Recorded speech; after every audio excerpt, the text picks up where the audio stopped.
Bonjour Stéphane. Bonjour Bérangère. À quelle heure tu te lèves le matin? Trop tôt pour ma femme. C'est-à-dire trop tôt.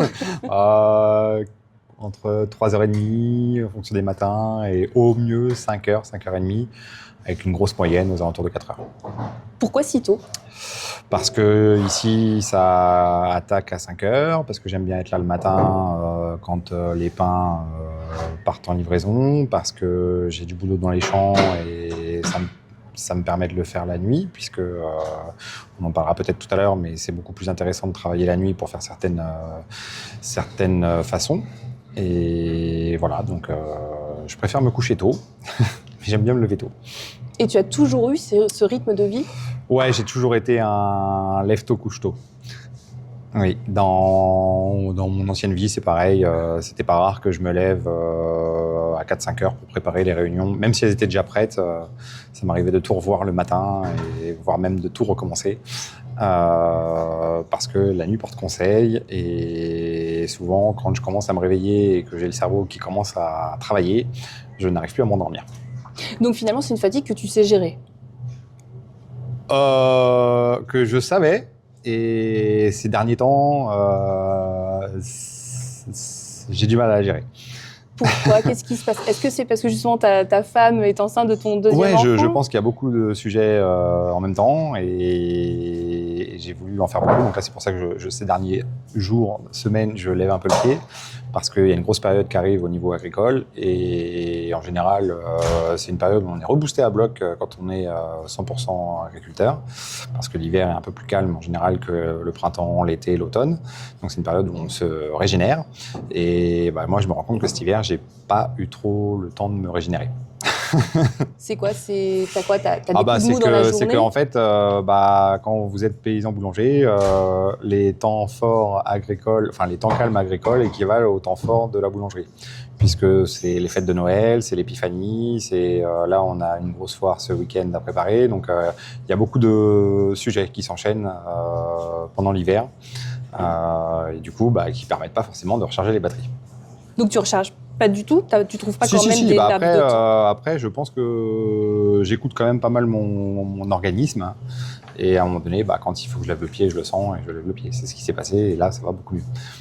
Et donc du coup, c'est que... J'arrive quand même à gérer ma fatigue, sinon je pense que je serais plus en vie.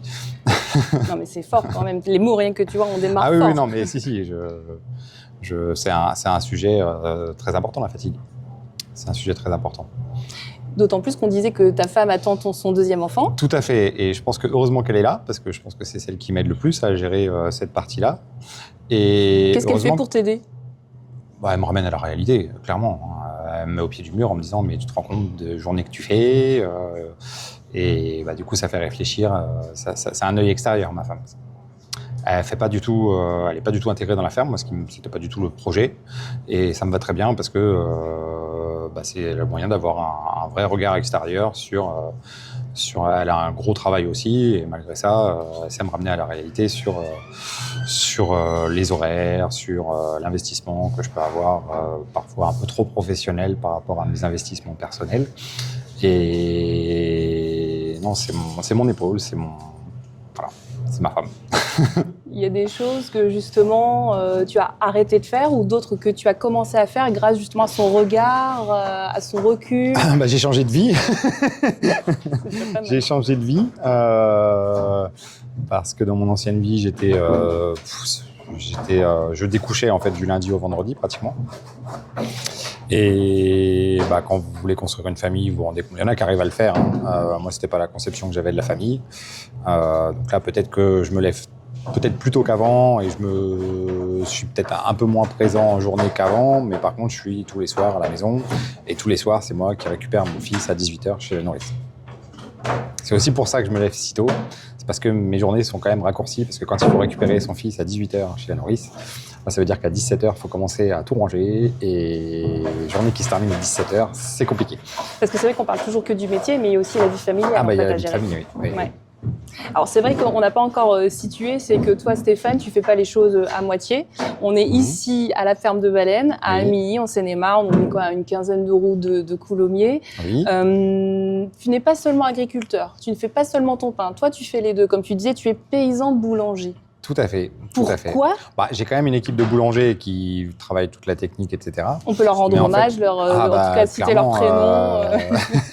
on a Anthony, Frédéric, on a une apprentie Laure, on a une équipe de vendeuses parce que c'est pas moi qui fais les ventes non plus. On a Marine et Patricia et puis bah, je vais pas oublier Tom quand même qui me donne un gros coup de main sur la ferme. Donc lui c'est mon ouvrier agricole et en ce moment bah, d'ailleurs il est dans les champs, ce qui me permet d'être là avec vous. On disait donc Stéphane, c'est que tu ne fais pas les choses à moitié, tu es paysan boulanger. Oui. Pourquoi ce choix? Ce choix, il a été il a été le déclic en fait. Quand vous avez une super situation, parce que je pense que la situation que j'avais avant était plutôt, même si j'étais absent du lundi au vendredi, j'avais quand même une super situation. Et il se pose quand votre père part à la retraite, bah, se pose forcément la question de qu'est-ce qu'on fait de cette ferme. Parce que ton papa était Mon papa était propriétaire de la ferme de Baleine. Oui, il était exploitant agricole sur la ferme de Baleine. En fait, c'est une ferme familiale que j'ai repris à mes parents. Qu'est-ce qu'il cultivait? Il cultivait des céréales, des oléagineux, des protéagineux, oléagineux du colza, du tournesol, des pois, des févroles, etc. Et des betteraves sucrières. Voilà. Et c'est une exploitation qui est de taille modeste. On est sur 240 hectares.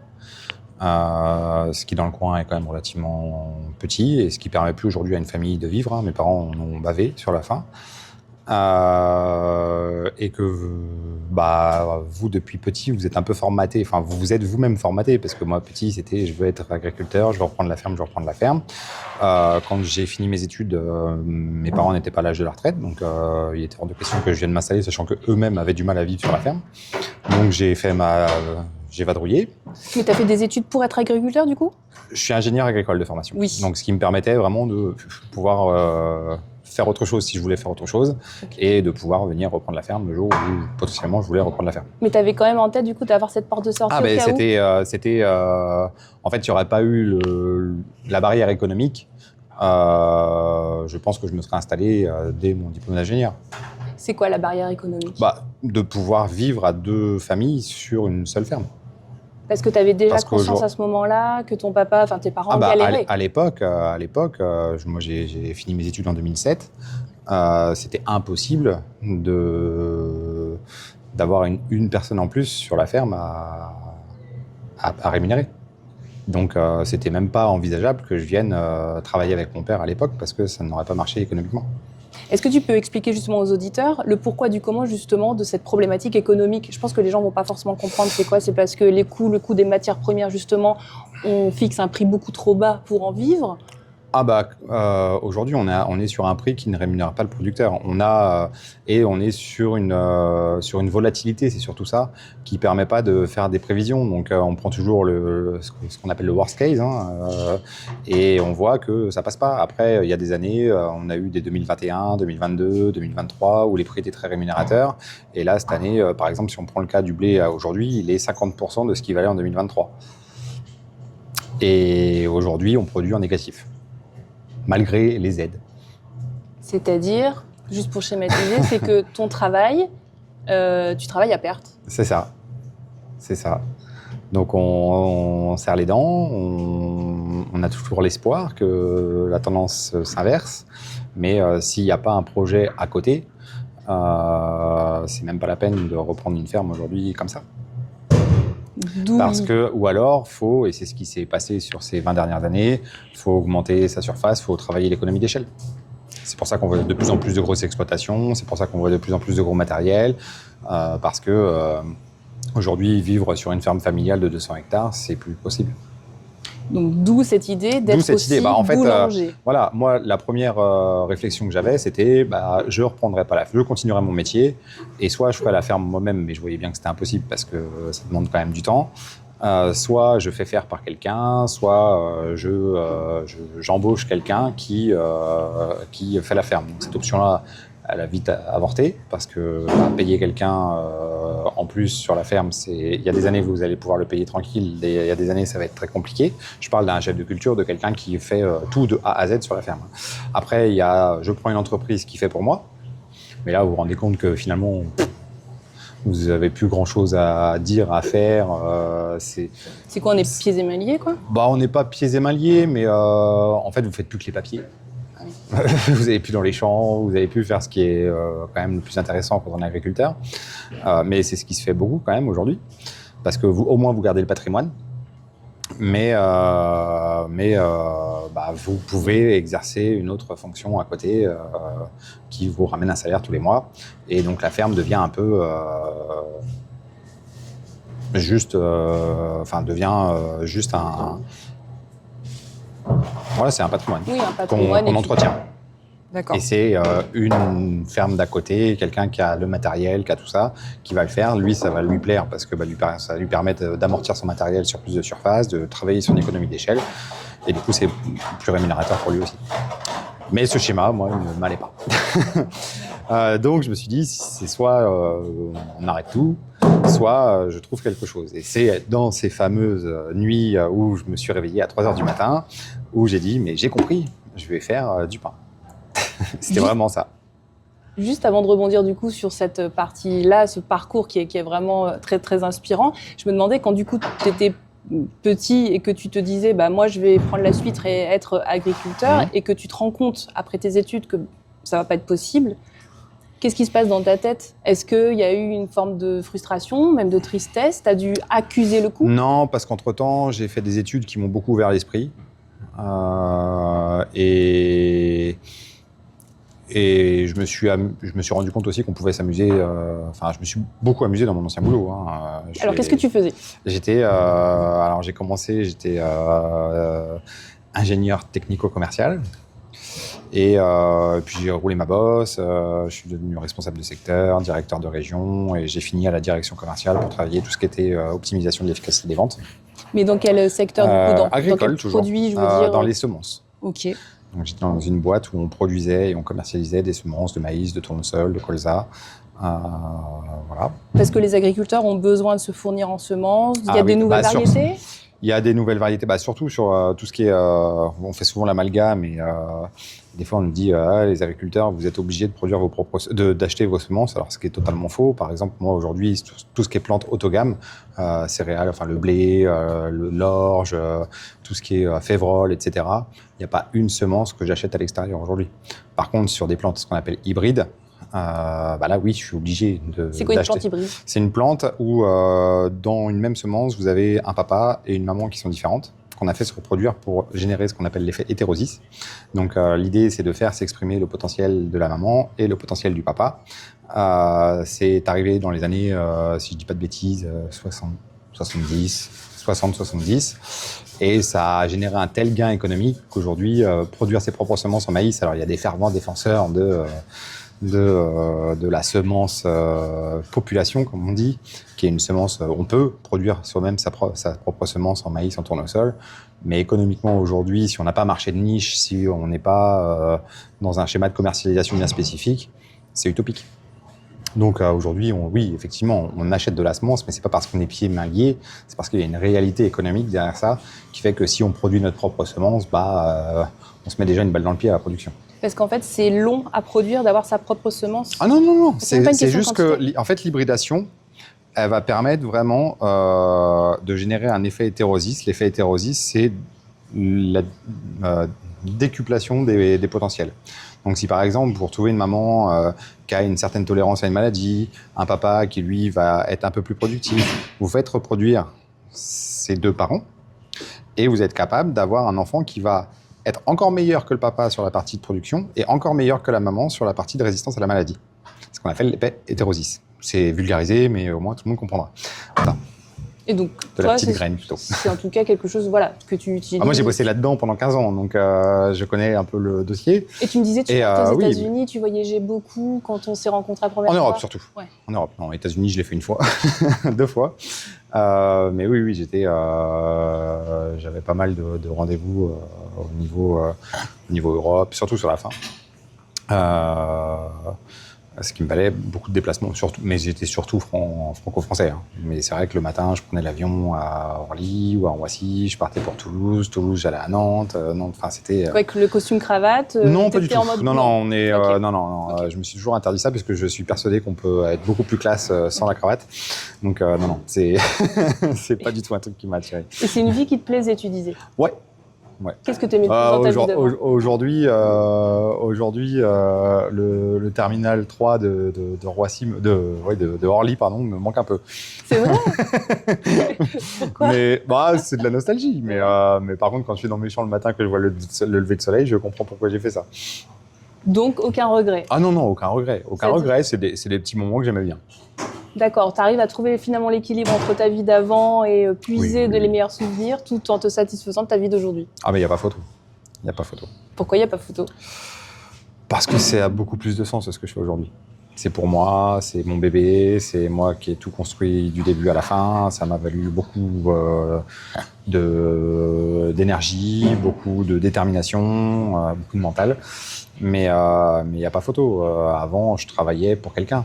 Même si j'aimais mon boulot, c'était pas moi qui récoltait les fruits. Là, aujourd'hui, tout l'investissement que je vais mettre, c'est un retour que j'ai en direct de moi pour moi. Et tu rêvais d'être patron quand même un jour, d'être ton propre patron?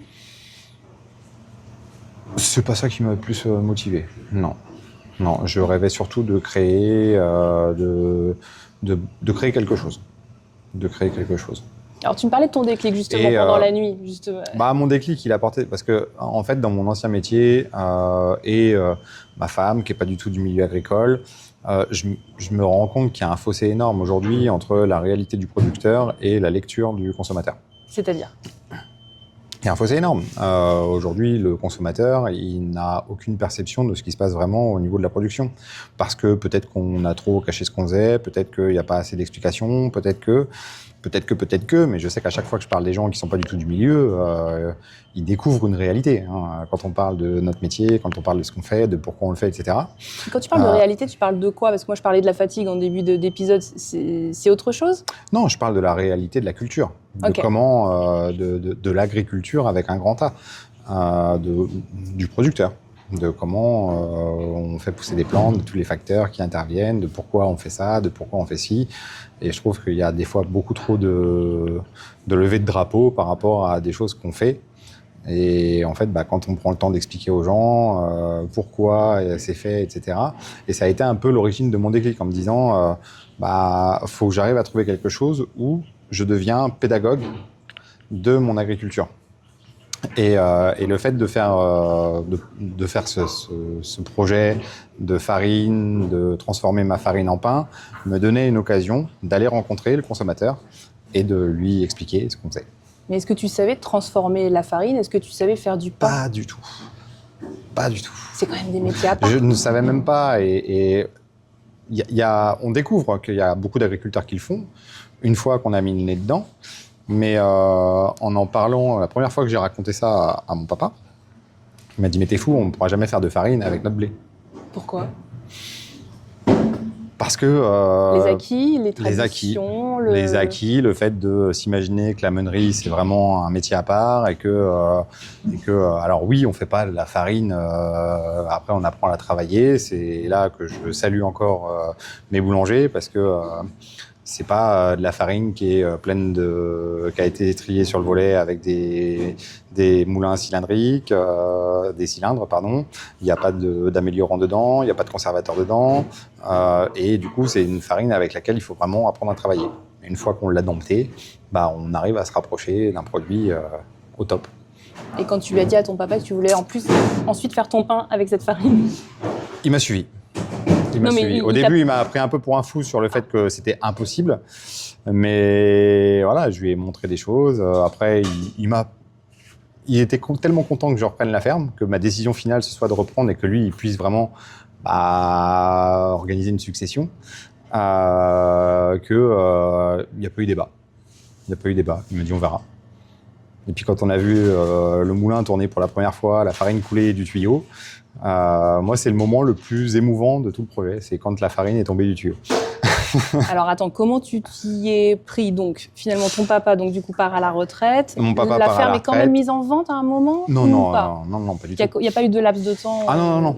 Je lui ai annoncé, en fait, moi, en 2000, mon papa, il partait à la retraite, je crois, en 2020 ou 2021. 2021. Juin 2021. Et moi, en 2020, je prends ma décision. Ah, 2020, c'est le Covid, pardon Stéphane, mais c'est vrai que beaucoup de gens ont pris des grandes décisions à l'époque du Covid. Est-ce que c'est lié ou pas du tout? Non, pas du tout. Pas du tout. C'était pendant le confinement, il y a eu plein de choses. C'est l'année où mon papa était malade, il est tombé malade d'un cancer, etc. Donc c'est pas le Covid qui fait que j'ai pris cette décision, c'est de me rendre compte qu'il me restait 1 an avant de prendre une vraie décision. Et là que j'arrivais, on a du mal à rentrer dans la vie d'adulte, mais là j'étais confronté à la réalité de la vie d'adulte, à devoir prendre une vraie décision. J'ai toujours pris mon boulot comme un jeu de rôle. Là, je me suis confronté à une vraie réalité de voilà, c'est une vraie décision à prendre, c'est pas une négociation, parce que je travaillais beaucoup j'étais dans le commerce, donc ma vie était basée autour de négociations commerciales. C'était une autre dimension pour moi, le jour où j'ai dû prendre cette décision. C'est-à-dire? C'est-à-dire, c'est la vraie vie. Ouais. Tu te lances finalement, c'est les mains dans le cambouis. Là, il faut prendre une décision. Et effectivement, il y a ce réveil où j'ai pensé à ce projet de faire du pain. Donc après, ça m'a valu énormément de recherches sur Internet. J'ai fait un tour de France. J'ai visité beaucoup de paysans boulangers. Il y en a beaucoup dans le sud. J'ai visité beaucoup de producteurs de farine, donc d'agriculteurs qui transforment leur production en farine. Il y en a beaucoup plus que de paysans boulangers. Pour apprendre sur le tas? Pour voir déjà, okay. Pour voir, être curieux, mûrir ce projet. Hein. Là, il n'y a pas d'architecte qui est venu me faire des plans ou quoi. C'est moi qui ai tout fait de A à Z sur mon ordi. Et j'ai dit au constructeur, je veux ça. Est-ce que c'était pour te rendre compte que ton projet était viable? Tout à fait. D'accord. Ah bah clairement. Okay. Clairement. Tu n'étais pas sûr au début? Bah non, et puis vous n'avez aucune étude économique, vous n'avez rien. Donc là, il faut aller rencontrer, il faut aller voir, il faut avoir des éléments, il faut se faire un vrai business plan. Et plus il est approfondi, plus vous voyez de ce qui se passe.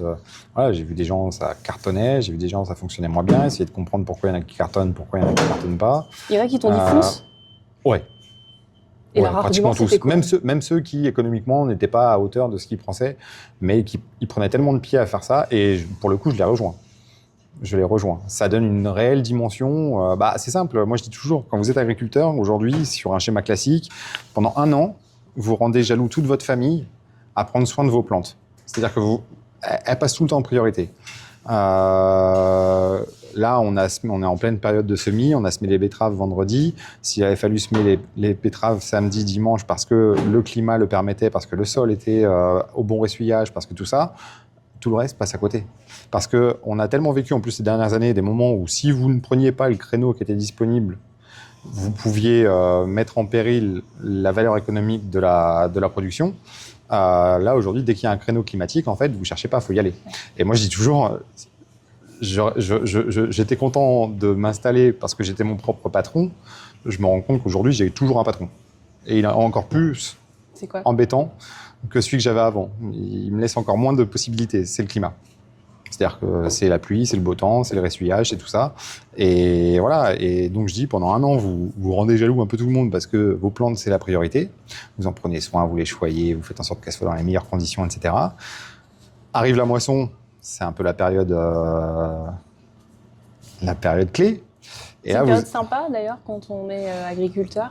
Elle a perdu beaucoup de sa sympathie. Et elle est beaucoup plus sympathique où j'ai travaillé avant que par ici, faut envoyer. J'ai vécu dans des provinces ou dans des régions en France où la moisson, c'était un vrai folklore. Quand j'étais petit, la moisson, c'était un vrai folklore. Il y avait toute la famille, il y avait ma mère qui préparait les sandwichs, qui nous ramenait des poissons. Enfin, on s'arrêtait pour manger, on prenait le temps. Aujourd'hui, on ne prend plus le temps. Pourquoi ? Parce que faut aller vite, parce que plus vous allez vite, plus vous êtes rentable. Ah, d'accord. Okay.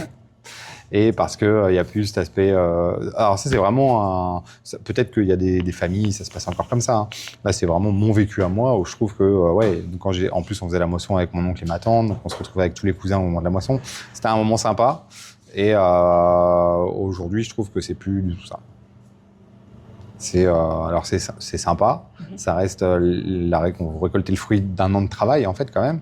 mais c'est plus aussi sympathique qu'avant.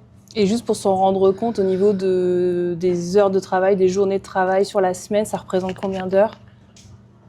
Je n'ai jamais compté. J'ose pas compter. Ah, pardon. J'ose pas compter. Et juste pour finir mon histoire du sens, eh ben, quand vous récoltez, vous prenez votre blé ou votre maïs, vous le mettez dans une benne, vous l'amenez à la coopérative, et là, vous perdez tout le lien. Vous ne savez plus. Vous ne savez pas ce que ça devient, vous ne savez pas à quoi ça va servir, vous ne savez pas qui va le faire. Des fois, vous vous retrouvez... Je me suis vu livrer du maïs à la coopérative où, un mois après, il était encore dehors à prendre la pluie. Alors vous vous battez pour récolter au bon moment, pour que la récolte soit saine, etc. Et ben, c'était les années, guerre en Ukraine, il n'y avait plus de gaz, il ne pouvait pas sécher, enfin bref. Donc tout le maïs, il restait dans les cours, à prendre la flotte, à pourrir. On vous le paye. Certes, on va vous le payer, parce qu'il est livré, vous avez un bon, etc. Mais c'est triste. T'as l'impression de voir ton travail complètement gâché, d'avoir travaillé pour rien. Et ouais, clairement. Donc, voilà, il me fallait autre chose. Pour pouvoir franchir le cap de quitter mon boulot, et il me fallait autre chose. Voilà pourquoi la boulangerie. Alors donc du coup, tu fais ce tour de France pour finalement te rendre compte si ton projet, on disait, est viable, pour non pas apprendre à faire de la farine et du pain, mais déjà voir peut-être l'environnement, parce qu'être agriculteur, c'est pas non plus être meunier, c'est pas non plus être boulanger. Non, mais enfin, faut s'informer et se former. Donc j'ai fait, alors j'ai pas fait des formations, j'ai pas passé de CAP, etc. parce que j'avais la ferme à gérer. Parce que moi, mon deal, c'était je reprends en 2021. Pendant 2 ans, je ne touche pas à mon projet de meunerie de boulangerie. Pendant 2 ans, je prends tout ce que mon père a à me donner, parce qu'on a beau être ingénieur agricole, on n'y connaît rien. Ah, moi je partais du principe qu'effectivement tu connaissais toutes les pratiques, tout ce qu'il y avait à faire au champ. On n'y connaît rien, non, parce que j'ai été toujours... alors oui, je faisais les moissons, oui, je faisais, mais faut bien comprendre que le métier d'agriculteur, c'est un métier qui est ultra technique, que tout ce que vous apprenez dans les bouquins et que tout ce que... Même si j'y passais du temps gamin, etc., ça n'a rien à voir avec la réalité de dans cette parcelle-là, à tel endroit, il y a de la terre qui est comme ça, et il vaut mieux la travailler comme ça. Si vous changez de parcelle, vous traversez juste une route, la terre, elle est complètement différente, et du coup, il vaut mieux la travailler d'une autre manière. Comme dans le vin, en fait, finalement. Ah ouais, enfin, je sais pas comment c'est dans le vin, donc je peux pas comparer. Mais ici, en fait, on est sur une région où les sols sont très hétérogènes d'une parcelle à l'autre. Et ça, il y a que votre papa, en fait, qui peut vous transmettre comment lui, il fait depuis 40 ans. Et vous transmettre les claques qu'il a pris pour éviter de les reprendre, les réussites, etc. Et moi, je me suis dit, mais en fait... Et la claque à éviter, c'était quoi, justement? Celle que tu as plus retenue, peut-être? Je sais pas, mais enfin, c'est pas des... Non, ça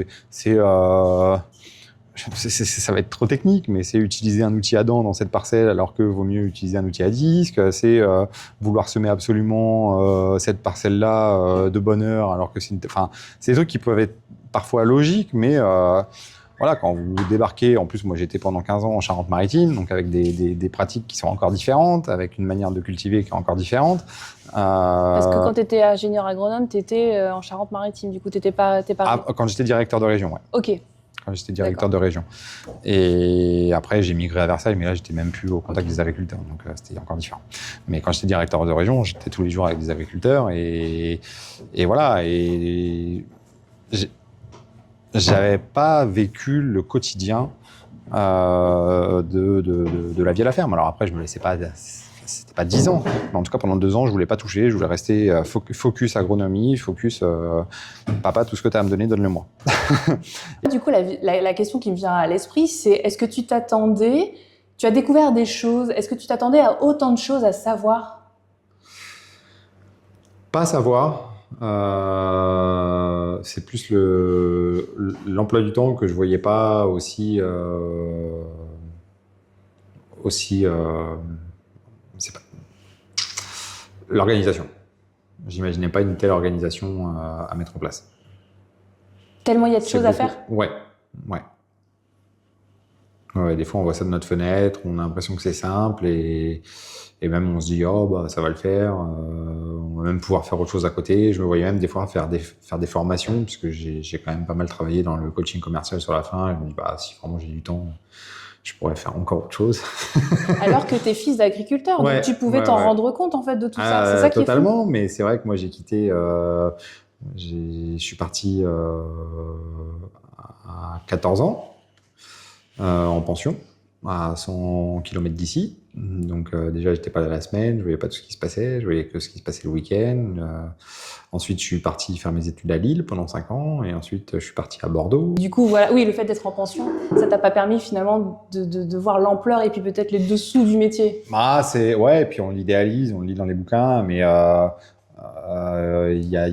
encore une fois, il y a les problématiques internes à la ferme qu'on ne connaît pas encore forcément. C'est vrai qu'on est sur une ferme qui est très morcelée, on a 230 hectares et on a, je crois que c'est 42 parcelles, donc à chaque fois, c'est du temps qu'il faut passer sur la route, c'est du temps qu'il faut passer... c'est de la logistique qui, elle, par contre, n'est pas dans les bouquins, quoi. Pardon, mais le fait d'avoir vécu la pension, est-ce que c'était formateur? Est-ce que c'est une partie de ta vie que tu considères... Bon, c'était une pension cool. Ok. Non. C'était une école agricole. C'était une pension cool. Ok. Non, mais c'était au cas où, parce que c'est vrai qu'on a tous les avis sur les on va pensions. dire internat plutôt. Ouais. Ok. Mais non, c'était un internat. Et non, je l'ai très bien vécu. Et ça n'a pas été... autant me retrouver tout seul à Lille à faire mes études, ça a été plus formateur. Ok. Est-ce que tu penses, justement, dans ce métier d'agriculteur, est-ce que finalement le métier de ton papa est vraiment le même que le tien, de par, justement, le réchauffement climatique et tout ce que ça incombe, tout ce que ça implique, les conséquences? Ah non, il est totalement différent. Il y a le réchauffement climatique, il y a le contexte économique. Quand mon père s'est installé, on était moins regardant sur le facteur économique. Enfin, il y avait beaucoup de choses qu'on n'était pas obligé de travailler avec autant d'optimisation qu'on ne le fait aujourd'hui. Mais ça, c'est lui qui l'a subi, hein, parce qu'il y a eu, je pense, quand il s'est installé, il y a eu sur la fin. Mais le métier que je fais aujourd'hui et le métier qu'il faisait au début, c'est complètement différent. Différent ou plus dur? Ou les deux? Bah, je pense plus dur parce que...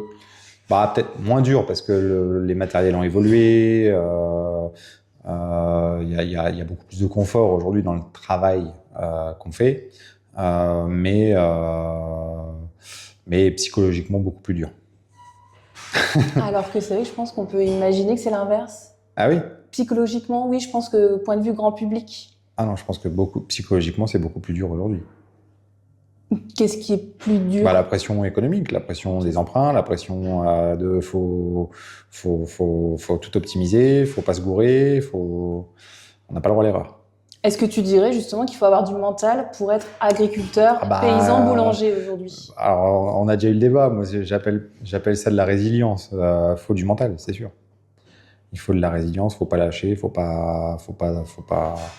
se relever dès qu'on tombe, faut essayer de trouver d'autres solutions et c'est vrai pour la partie agricole, c'est vrai pour la partie meunerie, pour la partie boulangerie. Des fois, on rigole avec mes boulangers, mais on a l'impression que c'est tout le temps la loi des séries. Il arrive tout le temps un truc qui n'était pas prévu et qui fait qu'il faut revoir tous les plans, que ce soit sur la partie agricole, une panne, un truc. Enfin, oui, il faut du mental, ouais. Il faut du mental. Il n'y a jamais rien qui se passe comme c'est prévu. Et comment tu affrontes justement les aléas? Avec mon passé. Moi, j'ai appris avec un patron qui nous a appris à la Napoléon, qui disait un plan s'effondre au premier coup de canon. Il fallait tout planifier, mais il fallait être conscient que rien ne se passe comme c'est prévu. Donc ça t'a formaté? Ah, clairement.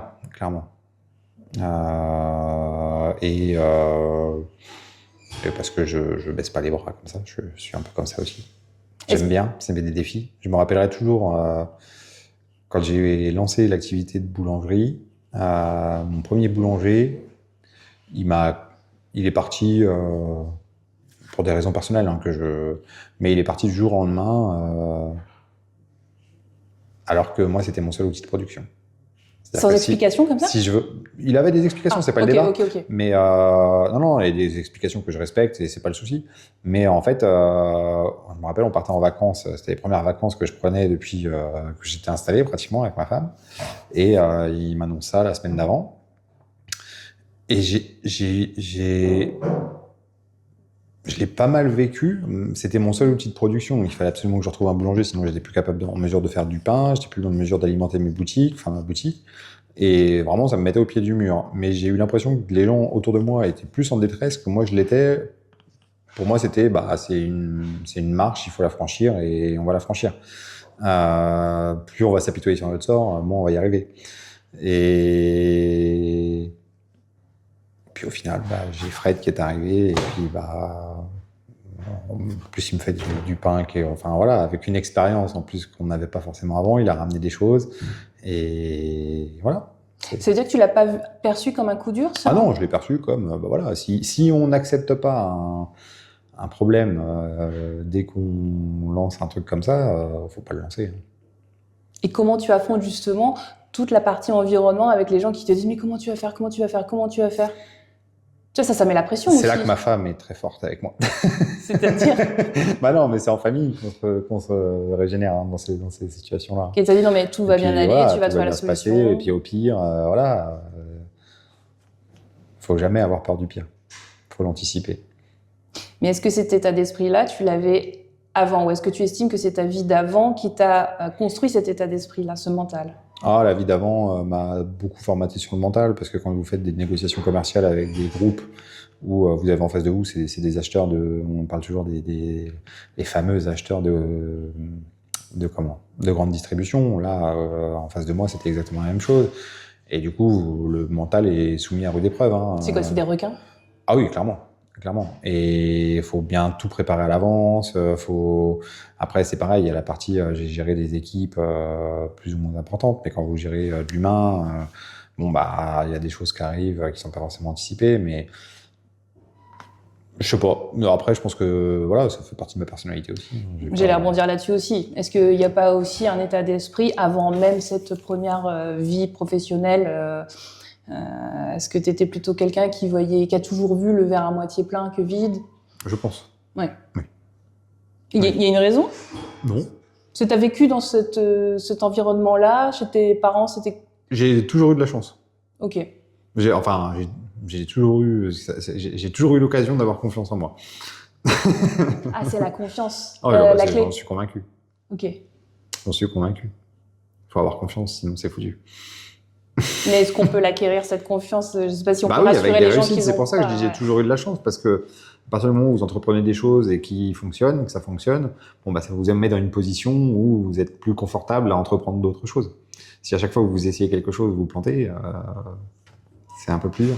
Alors, ce qui veut dire que si tu n'avais pas eu ta vie d'avant, est-ce que tu penses que tu aurais fait les mêmes choses aujourd'hui? Est-ce que tu aurais le même état d'esprit finalement pour mener tout ce que tu dois faire au sein de la ferme de baleines? Non. Non, j'aurais pas fait de boulangerie, j'aurais pas fait de meunerie, j'aurais pas eu la confiance qui me permette de développer un tel projet. T'aurais fait uniquement, pardon, entre guillemets, agriculteur? Je sais pas, j'aurais peut-être même pas fait agriculteur. Ah, ouais. Non, je sais pas. Ce que je sais, c'est que j'aurais pas entrepris un tel projet si j'avais pas eu des bases sur lesquelles me reposer. Mm-hmm. Et les bases, je les ai acquis dans mon expérience d'avant. Alors, j'ai commencé l'épisode en disant Stéphane, tu ne fais pas les choses à moitié. Il y a aussi une autre partie justement sur l'agriculture dans laquelle tu ne fais pas les choses à moitié, c'est que toi, tu pratiques ce qu'on appelle l'agriculture régénérative. On n'en parle pas beaucoup en France, malheureusement. Non. Est-ce que tu peux... alors déjà, pourquoi ce choix? Et puis surtout, première chose, expliquer aux auditeurs ce que c'est. Avec plaisir, mais ça va être long. De manière pédagogique. C'est un sujet qui est passionnant. Après, on peut pas dire que je la pratique, parce que l'agriculture régénérative, c'est pas une conversion bio qu'on atteint en 3 ans. C'est un projet de 8, 10, 15 ans, puisque l'objectif de cette agriculture régénérative, comme son nom l'indique, c'est de régénérer les sols. Et c'est pas un coup de baguette magique qui fait ça. Donc aujourd'hui, je suis pas à 100% dans l'agriculture régénérative, puisque pour arriver à travailler, et on va expliquer ce que c'est après, mais pour arriver à travailler l'agriculture régénérative, c'est un long voyage. C'est un long voyage qui fait changer complètement les techniques, changer complètement la façon dont on a travaillé, etc. Sauf que si on le fait de but en blanc, on va à la catastrophe. L'agriculture régénérative, déjà, on ne travaille plus les sols. Pour plus travailler un sol, il faut qu'on ait un sol qui soit en bon état, il faut qu'on ait un sol qui soit capable de ne plus être travaillé. Quand on dit plus travailler, c'est ne pas labourer? C'est plus pouvoir passer un tracteur dans un champ? Ouais, c'est travailler en direct. Ça, moi, aujourd'hui, je ne le pratique pas du tout. J'en suis pas arrivé à ce stade-là. Pour arriver à ce stade-là, il faut avoir un sol qui soit stabilisé, etc. C'est-à-dire que ça pousse tout seul? Non, mais les gens vont se dire ça. Non, vous semez. Ok. Faut semer quand même. Faut semer. En fait, le travail du sol, vous allez l'amener par ce qu'on appelle la couverture végétale. Donc là, ça, par contre, nous, on le travaille beaucoup. C'est-à-dire que dès que vous avez récolté, vous réimplantez, voire même des fois, il y a certains modèles où, avant même d'avoir récolté, ils sèment à la volée dans la parcelle pour que dès qu'ils récoltent, il y ait de nouvelles cultures qui lèvent, qui n'ont pas vocation d'être récoltées pour en faire de l'alimentation, etc., qui ont juste pour vocation d'être détruites dans le champ. En les détruisant dans le champ, ça va permettre à tout le système microbien qui est à l'intérieur du sol de s'alimenter. Mais ça veut dire qu'il faut déjà une bonne population microbienne, donc bactéries, champignons, etc., qui vont pouvoir dégrader toute la matière et la transformer en matière minérale, ce qu'on appelle la minéralisation. Donc l'agriculture régénérative, c'est vraiment travailler sur la capacité du sol à se régénérer, donc en travaillant un système de rotation, en travaillant le moins possible le sol, parce que plus vous allez travailler votre sol, plus vous allez déranger la vie microbienne, et plus vous allez anéantir un peu la capacité finalement de cette microfaune à travailler le sol. Mais du coup, on n'utilise pas de pesticides? Ah si, c'est complètement différent. Okay. Et c'est là où moi j'utilise des pesticides. Et clairement, mon objectif c'est de passer en bio. C'est mon objectif, c'est de passer en agriculture biologique. Mais c'est pas d'avoir un logo agriculture biologique en 3 ans juste pour mieux vendre mon pain. C'est de le faire dans une démarche où je crois plus en la réalité environnementale d'une agriculture régénérative aujourd'hui qu'à ne plus du tout utiliser de pesticides, mais à retravailler le sol, à ressortir la charrue, etc. Donc, un système, quand j'ai fait des études pour me convertir en agriculture biologique, tous m'ont dit, de toute façon, vous avez des cailloux, dans votre contexte, vous allez être obligé de le relabourer pour pouvoir cultiver en agriculture biologique, sinon trop de mauvaises herbes, etc. J'ai dit non, en fait, c'est dommage, ça fait 4 ans que je suis installé, 4 ans que j'essaye, je suis sur un voyage qui va durer 10-15 ans pour arriver à avoir un sol en fait qui a une telle vie microbienne que j'utilise de moins en moins de pesticides parce que je suis certifié haute valeur environnementale, donc j'ai réduit 60% l'utilisation des pesticides. Mais il y a, pour gérer des désherbages, pour gérer l'avantage de l'agriculture régénérative, c'est que vous donnez une vie à votre sol qui vous permet aussi de lutter contre les maladies, etc. Donc vous utilisez beaucoup moins de fongicides. Mais le fait d'en mettre, c'est pas contre-productif du coup sur justement ce projet à long terme. Je fais exprès, pardon pour mes questions, non. Mais parce que je pense que certains vont se dire... Au contraire, parce que par exemple, si on parle de l'enherbement, les mauvaises herbes aujourd'hui, on sort de 40, 50, 60 ans d'agriculture intensive. Et pourquoi ? Parce qu'il fallait nourrir les gens. Des fois, on a tendance à cracher un peu sur le modèle des années 70-80. C'est le modèle qui a permis à la France d'être autonome et d'avoir sa fameuse... je vais pas retrouver le terme, sa fameuse autonomie alimentaire. C'est pas autonomie que je cherche. L'autosuffisance ? Oui, d'être plus qu'autosuffisance, de devenir exportatrice. Mais après-guerre, on avait une dépendance alimentaire. Aujourd'hui, on est complètement autonome. Et c'est le modèle agricole qui nous a permis aussi de passer d'une espérance de vie de 50 ans à plus de 80 ans aujourd'hui. Donc, moi, je déteste les gens qui crachent sur l'ancien modèle parce qu'on a pollué, parce qu'on a fait, parce qu'on a ceci, parce qu'on a cela. On a fait avec les connaissances qu'on avait. Et aujourd'hui, on peut espérer vivre jusqu'à 80 ans. Du temps de nos arrière-grands-parents, c'était presque divisé par 2. Donc, on veuille revenir à un modèle où l'espérance de vie était divisée par 2. Des fois, j'ai du mal avec ça. Bref, donc j'utilise des pesticides, mais je vais les utiliser déjà de manière ultra raisonnée. Et je suis désolé, je vais faire mal à beaucoup en le disant, mais des fois, il vaut mieux utiliser un glyphosate que de sortir la charrue. Pourquoi ? Non, mais c'est intéressant parce que le glyphosate, il ne va pas déstructurer votre sol. Ah oui.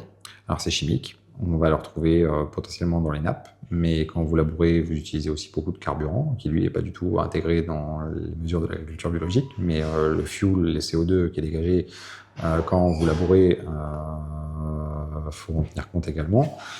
Et vous allez conserver la vie microbienne de votre sol. Donc, c'est pas affaire automatique. J'ai pris cet exemple-là parce que c'est symbolique. C'est symbolique. Très fort. Mais des fois, il vaut mieux mettre 2 litres de glyphosate à l'hectare que de bousiller 50 litres de fuel à l'hectare. Mais ta quête, c'est d'arrêter justement d'en utiliser du glyphosate, notamment quand tu passeras en bio. En fait, quand mon système sera stabilisé et que j'aurai plus de mauvaises herbes à gérer, c'est-à-dire que mon système où je mets une culture, en fait, la population de ce qu'on appelle des mauvaises graines, de mauvaises herbes, va dans le temps réduire. Et un jour, j'aurai mon système qui sera stabilisé, et le fait uniquement de pouvoir mettre des couverts après récolte va éviter que mes sols soient recontaminés par d'autres mauvaises herbes, etc. C'est-à-dire qu'on va le peupler pour éviter, parce que la nature elle reprend toujours le dessus. Hein, si vous laissez une terre à nu, elle restera pas à nu longtemps. Donc là, c'est d'alimenter mon sol pour qu'il soit ultra actif et d'aller plus loin, parce qu'il y a aussi toute la partie apport d'engrais, où quand vous avez un sol qui est hyper actif, bah, vous avez la capacité en fait de dégrader la matière verte en matière minérale. Et dans cette matière verte, vous avez de l'azote, vous avez des composants qui vont permettre à la plante de l'année suivante de s'alimenter. Le premier objectif, en fait, il est là également. Et donc, dans l'agriculture régénérative, vous allez travailler, là, nous, dans nos couverts, donc dans ce qu'on sème après récolte, on a des fois 5-6 espèces différentes. C'est pour ça que des fois, on voit des tournesols, on voit des fleurs jaunes, on voit des fleurs blanches, on voit des fleurs violettes, du trèfle, des choses comme ça. Et en fait, on va sélectionner ces espèces-là par rapport à leur capacité. Il y en a, on va leur demander, travaille-moi le sol à la place de ma charrue. Donc, on va chercher des plantes qui vont avoir des systèmes racinaires, qui vont vraiment travailler en profondeur et qui vont faire l'effet d'une charrue, mais sur un laps de temps beaucoup plus long, 4, 5, 6 mois. Et cette espèce-là, on va la sélectionner vraiment pour avoir un impact sur le sol. Et on va réfléchir ça aussi, est-ce que l'hiver, on n'a pas tassé les sols? Est-ce que... parce que il y a pas de demi-mesure, et je trouve que des fois on est un peu trop extrémiste. Je dis tout ce que je suis en train de dire, il y en a qui pourraient me le contester. En 2024, j'ai ressorti la charrue. Parce qu'en 2024, on a eu une année qui a été ultra pluvieuse, on a matraqué les sols, et puis pour repartir sur des bonnes bases, des fois il faut savoir faire des concessions par rapport à ce qu'on veut obtenir derrière. Et moi j'ai pas honte de dire oui, cette année-là j'ai ressorti la charrue parce qu'on a tassé le sol, on l'a défoncé.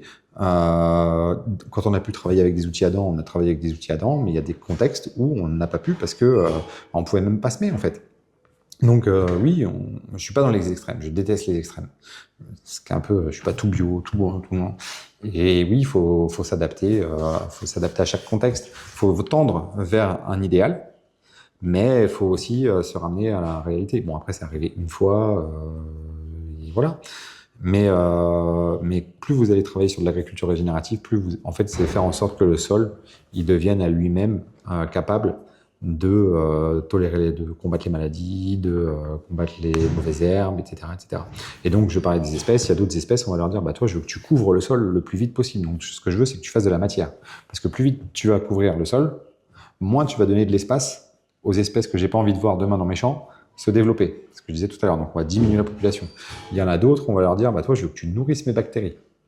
Donc, on veut que tu fasses beaucoup de matière verte, que tu sois extravagante, etc., que tu fasses de la matière végétale, que tu captes l'azote de l'air, donc les légumineuses notamment, qui, elles, sont capables de capter l'azote qui est dans l'air pour le restituer après derrière au sol.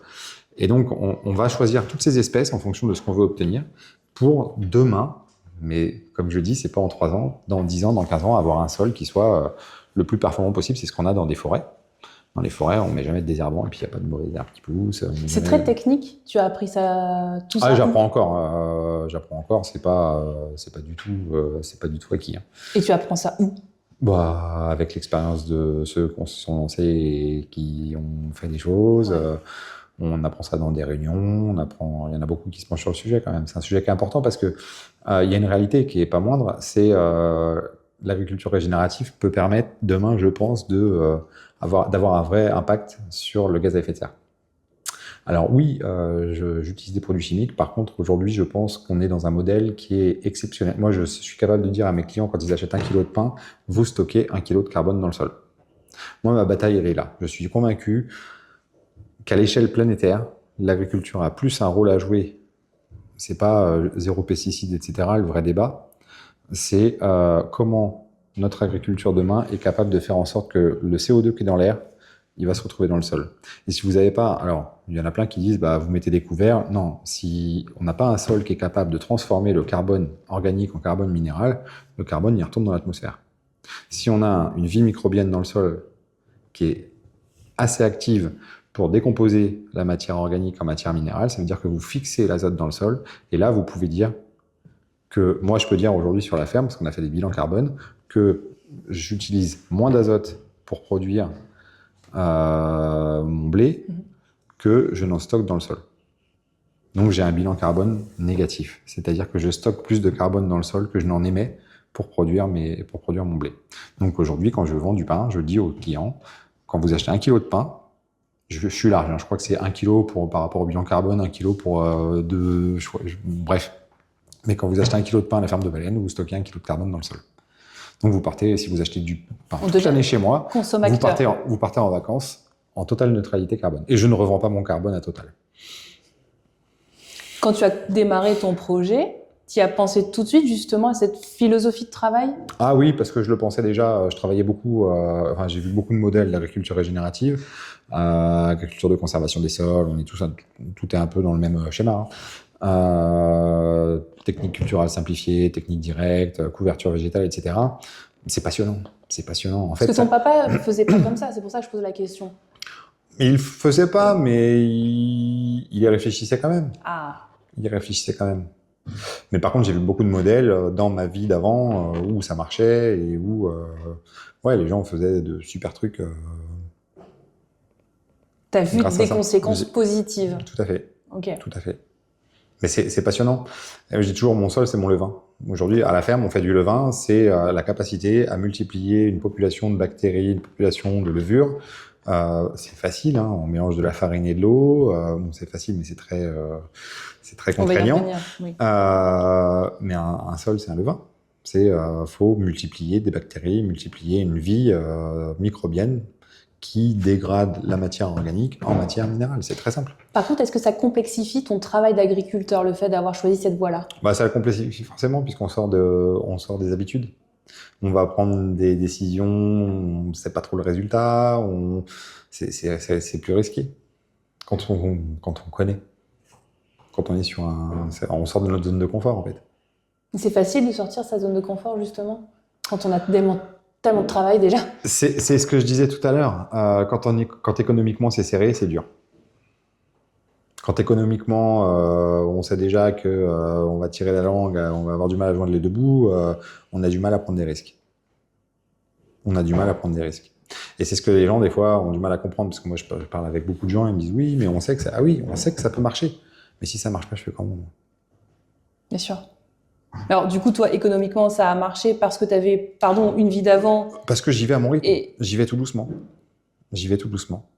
Est-ce que les banquiers, comment ils ont réagi, ou est-ce que tu as dû aller voir une banque justement pour monter ton projet? Non, parce que, on parle de quoi là, de la boulangerie? Oui, vraiment l'entreprise, la ferme de Baleine. Les banquiers. Je crois qu'on l'a évoqué tout à l'heure vite fait. Le sujet de l'agriculture régénérative, c'est pas les banques qui vous donnent le go, c'est un état d'esprit, c'est une philosophie et c'est votre manière de cultiver. Après, le banquier, si vos bilans comptables montrent que vous êtes sur des résultats qui sont bons tous les ans, il continuera à vous suivre. Par contre, oui, il a fallu que je fasse un vrai projet pour pouvoir monter, investir dans le moulin, la presse à huile, le labo de boulangerie.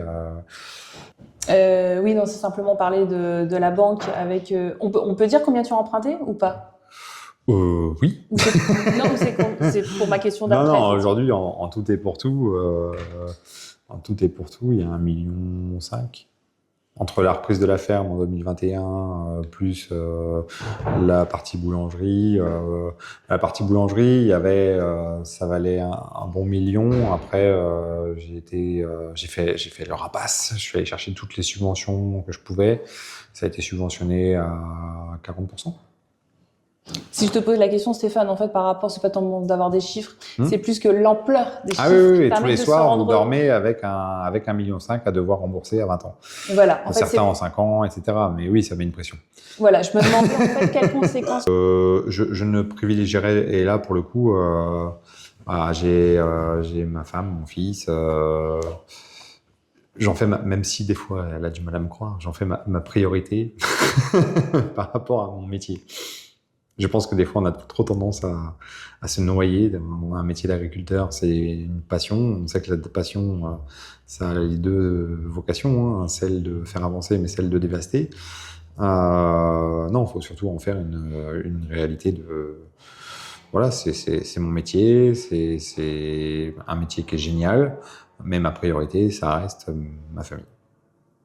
Et à partir de ce moment-là, je pense que si ça se passe mal, on fera autre chose. Parce que c'est tout l'enjeu justement de ce podcast, c'est de se dire, ok, ce sont des métiers passion, mais à quel moment on met la limite? Donc toi, dans ton cas, c'est ta vie familiale. Ouais, c'est la capacité à voir mes enfants grandir, à être acteur de leur éducation, pour rien au monde, même un métier passionnant, je mettrai ça de côté. Même si des fois c'est très dur de faire la part des choses. Ben voilà, j'allais rebondir là-dessus. Comment tu fais la part des choses? Des fois, tu es tellement pris dans ton rythme et dans tout ce que tu as à c'est pour ça que je parlais au début de Jade, ma femme, mais c'est souvent elle qui me rappelle à l'ordre et qui me ramène à la réalité. Donc il faut être entouré. Ouais. Faut être entouré et il faut être sur la même phase. Parce que si vous n'êtes pas sur la même phase, ça ne marche pas. Ça vaut des bagarres, ça vaut des engueulades, mais au final, on est sur la même phase. Donc ça me permet aussi de... Voilà, c'est qu'un métier. Point. Et est-ce qu'aujourd'hui, tu en vis? Est-ce que tu pars en vacances? C'est compliqué. Aujourd'hui, c'est compliqué. Pour les deux? C'est pas pour les deux, c'est un tout, en fait. Vous faites la part des choses. Moi, j'ai qu'un compte en banque et l'agricole...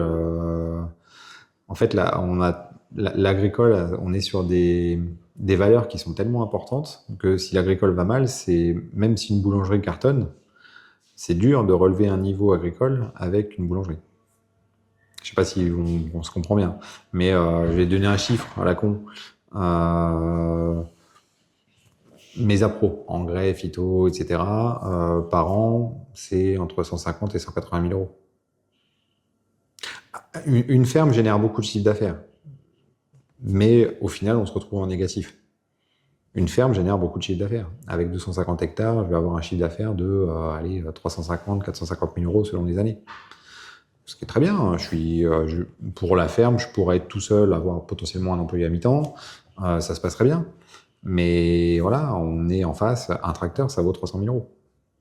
Une batteuse, ça vaut... j'ose même pas. Donc on a des charges. Voilà, je fais le plein, j'ai une cuve à fuel de 10 000 litres. Je fais 3 fois le plein dans l'année. Donc 30 000 litres au prix du fuel. On est sur 1 euro, 1,30 € le litre. Bon, c'est tout de suite des montants en fait qui sont astronomiques. Donc dès que vous êtes à l'envers sur un modèle comme le modèle agricole, voilà, heureusement qu'il y a la boulangerie, c'est ce qui me permet de générer de la trésor, c'est ce qui me permet de payer mes salaires, c'est ce qui me permet, enfin voilà, c'est ma stabilité. T'es obligé de te diversifier justement pour ça. Aujourd'hui, rester sur un modèle comme ça avec une structure de cette taille-là, c'est pas possible. Ou alors faut s'associer, faut travailler à plusieurs, faut faire un parc matériel à plusieurs. Il y a des solutions.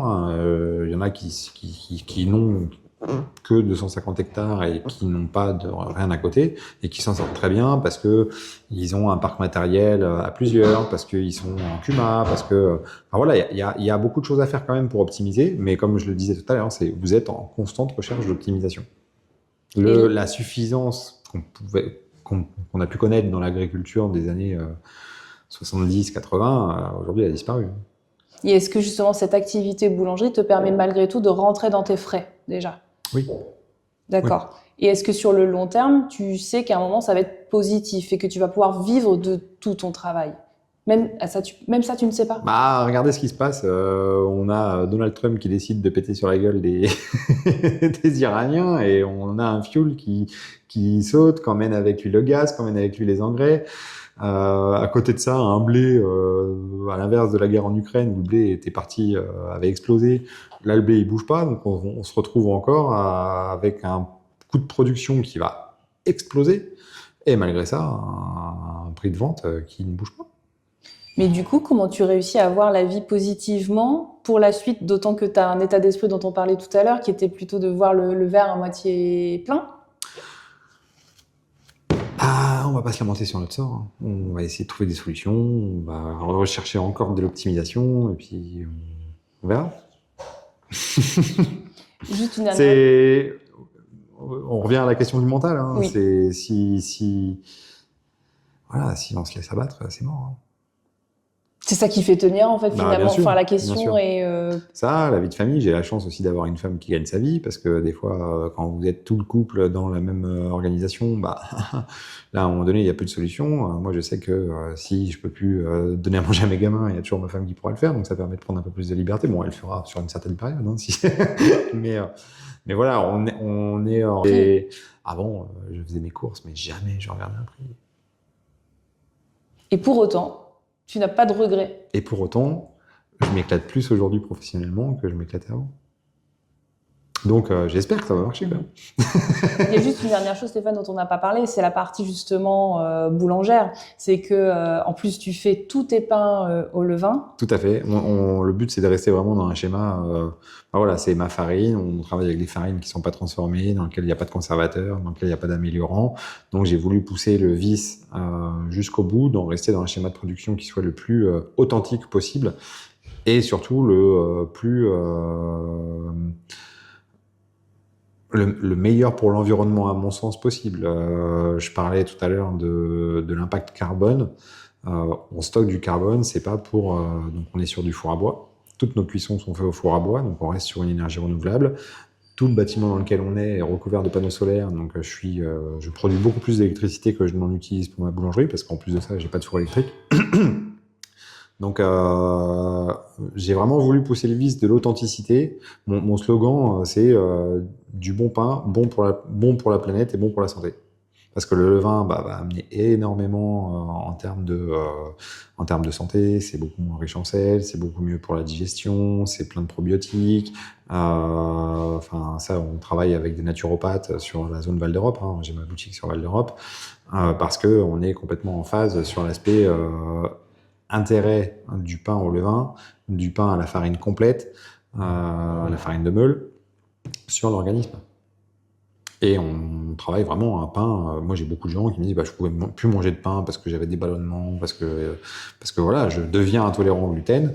Aujourd'hui, quand ils mangent un pain de campagne, même qu'au blé, au levain de seigle, qui est resté pendant 24 heures en chambre de pousse pour justement travailler l'alvéolage, etc., mais ce qui va aussi permettre de travailler toute la dégradation du gluten, oui, ça passe tout seul.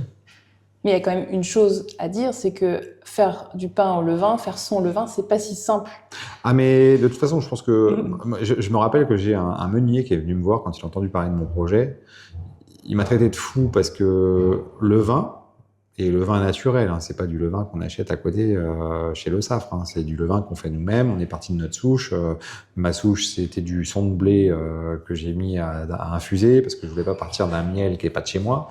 Pour faire un levain, il faut toujours partir d'une source sucrée pour alimenter les bactéries. Donc là, il est âgé de 5 ans, ton levain? 2023, non. À 2023, ok. Tu lui as donné un petit nom? Robert. Robert, c'est Robert le levain. Parce que mon arrière-grand-père qui a acheté la ferme s'appelait Robert. Ah, c'est... Voilà. Et le four à bois, c'est pareil. Il te disait que t'étais un fou parce que tu fais du levain, four à bois, le fait de faire ta farine aussi, voilà. Il te disait ça? Clairement. T'as aucun moyen de contrôler. Si, c'est le temps. C'est le temps. On passe, quand en boulangerie traditionnelle, vous mettez 3 heures à faire du pain, nous, il nous faut 72 heures. Donc, il y a des moyens. Le pain, la pâte, quand on la travaille, on voit si elle boit ou pas, si elle développe du réseau ou pas. Donc, on va lui mettre des rabats en plus. Après, une fois qu'on est réglé sur notre farine, voilà, les facteurs, il y a plus de facteurs qui vont se modifier. Mais le levain, la farine maison et le four à bois, mais malgré tout, ce qui reste le plus contraignant, c'est le four à bois quand même. Et rappelons-le, tu n'as pas de CAP boulanger, Stéphane. Non, mais par contre, j'ai fait une formation qui était ultra enrichissante, qui m'a permis de découvrir un vrai réseau de gens qui travaillent sur le vin. J'ai fait une formation d'une quinzaine de jours à l'École internationale de boulangerie, qui est dirigée par Thomas Teffré-Chambellan, qui est spécialisé sur la panification au levain, sur farine de meule. Ça m'a permis... Je me suis passionné de la théorie du levain. Hormis Fred, j'ai aucun boulanger qui vient de la panif au levain. Et je pense que, voilà, aujourd'hui, quand on est à réfléchir à comment on gère le levain, je pense que je suis aussi acteur qu'eux. Moi, par contre, je sais pas faire une boule, je sais le faire, mais c'est pas beau. Je ne sais pas grigner le pain avant de le mettre dans le four, ça c'est la signature du boulanger. Je ne suis pas boulanger de formation. Mais par contre, théorie levain, je pense que je suis ultra impliqué aussi aujourd'hui dans la capacité de ne pas être esclave de mon outil de production. Et un levain, en fait, ça se gère. Ça se gère. Autant de faire les temps de fermentation, les temps, etc. Alors oui, si vous n'avez pas compris comment fonctionne un levain, vous pouvez devenir esclave de votre levain. À partir du moment où vous avez compris comment ça fonctionne. Comment tu peux devenir esclave de ton levain? En cherchant pas à comprendre comment un levain fonctionne. Du coup, il finit par mourir? Non, mais je vois, il y a des gens qui me disent je suis obligé de me lever à 2h du matin pour rafraîchir mon levain. Je suis obligé de venir le dimanche pour rafraîchir mon levain. Il y a plein de choses comme ça. Si vous avez compris comment fonctionne votre levain, vous n'avez pas à vous lever à 3h du matin. Au lieu de l'ensemencer à 100%, vous l'ensemencez à 2%, à 1%.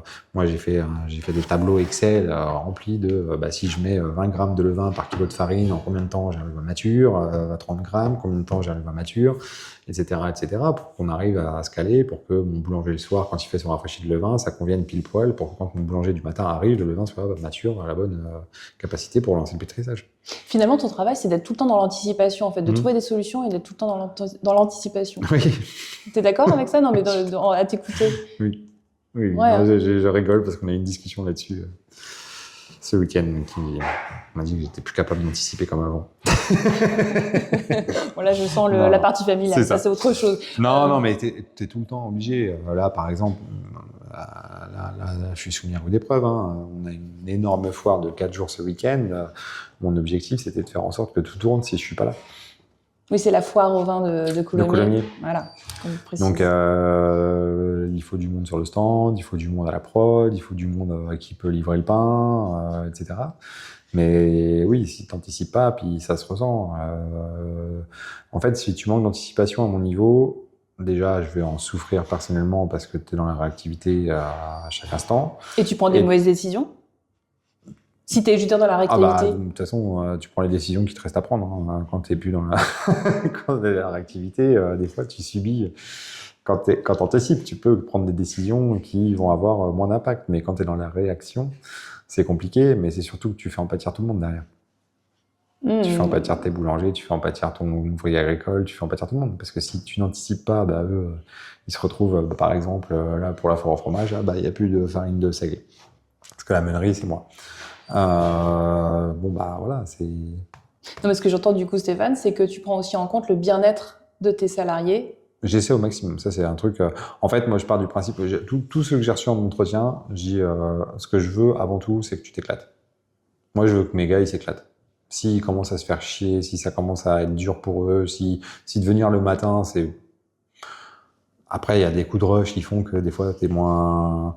Mais voilà, si tu viens pas avec le smile, reste chez toi. Parce que toi-même, tu as vécu des moments à ton travail qui n'étaient pas cool? Parce que c'est ce que je cultive. J'ai toujours cultivé ça. J'ai un patron qui me l'a enseigné avec la performance par le plaisir. Quand j'étais dans mon ancienne boîte, on travaillait la performance durable. Donc, comment faire en sorte que les gens soient ultra performants, mais si tu veux que ce soit durable, faut qu'ils soient dans une prise de plaisir au travail qui est sans commune mesure. Donc voilà, je sais très bien aussi que si mes gars ils s'éclatent dans ce qu'ils font, ils seront... Ton pain sera meilleur. Mais clairement. Ouais, ton pain sera meilleur. Mon pain sera meilleur. Non, mais c'est génial d'entendre ça, tu vois, ça met les frissons. C'est certain. Ouais. S'ils viennent en faisant la gueule, ton pain sera moins bon. Parce qu'ils prennent pas de plaisir, parce que... On arrive au terme de l'enregistrement de cet épisode, Stéphane. Et j'ai l'habitude de poser toujours la même question. Savoir si tu fais du sport. Tous les jours. Qu'est-ce que tu fais comme sport? Dans mon métier. Non, je fais plus de sport. J'ai fait beaucoup de sport. J'ai fait du rugby, j'ai fait du VTT. Pas au niveau, jamais. Vraiment du sport pour en baver. Ça me manque, clairement. Alors, attends, c'est une résolution. Pour en baver Ouais, ça fait du bien. Quand vous êtes sur 11 heures sur un VTT, je faisais des belles randos. On a traversé les Pyrénées. On a fait... Mais aujourd'hui, non, j'ai plus le temps. Mais comme tu disais, je pense que mon mental en souffre. C'est vrai? Ouais. Et là, c'est parce que on parle du mental que tu t'en rends compte? Non, j'en parlais encore la semaine dernière à des potes. Oui, j'ai une vie qui est sportive, mais c'est un échappatoire aussi. C'est un échappatoire psychologique, je dirais, le sport. C'est fou parce que c'est un paradoxe, c'est-à-dire que comme tu dis, ma vie est sportive, mais je ne peux pas faire de sport. Mais parce que, en fait, c'est que vous échappez quand vous faites du sport. Pour le loisir, pour des choses comme ça, vous échappez. Quand vous faites du sport parce que votre boulot est un sport, bah, en fait, vous restez dans la sphère du travail. Et psychologiquement, je pense pas que ce soit top. Ça a un impact psychologique, justement, je sais pas, des insomnies ou d'autres choses d'un point de vue des santé. insomnies, j'en fais pas. Non, c'est des mauvaises... Des insomnies, j'en fais quelques fois, mais non, je manque beaucoup de sommeil, donc je dors. Je dors. Mais non, je pense sur mon état d'esprit, enfin sur des fois mon humeur, plus. Bah, merci beaucoup en tout cas Stéphane. Vraiment, merci beaucoup de m'avoir accueilli à la ferme de baleines, d'avoir trouvé le temps. Je sais combien tu es vraiment pris par le travail et très très sollicité. Donc merci vraiment de ton temps.